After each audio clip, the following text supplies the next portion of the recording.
Hi guys, তোমরা কেমন আছো সবাই?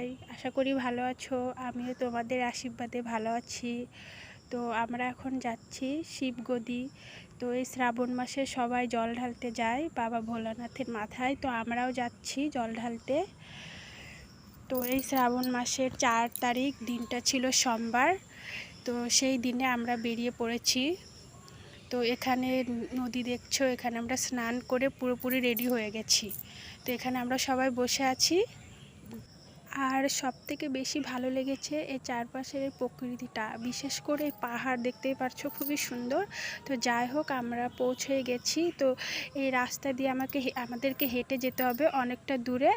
তো প্রায় আমরা পৌঁছেই গেছি বাবা ভোলানাথের সামনে। দেখতেই পাচ্ছো, আমার বাবা ভোলানাথের সামনে দর্শন করে আমার খুবই ভালো লাগছে। তো যাই হোক, তো এখানে আমরা রান্নার জোগাড়ও করে নিয়েছিলাম।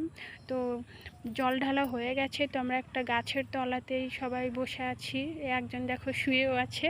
তো যাই হোক, তো এখানে রান্না বান্না হয়ে গেছে। তো এখানে গাড়ির মধ্যে রেখে দিয়েছে সব রান্না করার জিনিসগুলা, মানে সব যেগুলো খাবার খায় ওগুলো রেখে দিয়েছে। তো যাই হোক, আর বাইরের দৃশ্যটাও তোমাদেরকে দেখাবো, তার আগে আমি চলো একটু খেয়ে নিই। তো এখানে ভাত বেড়ে দিয়েছে সবাইকে, সবাই এখন খাওয়া দাওয়া করছে।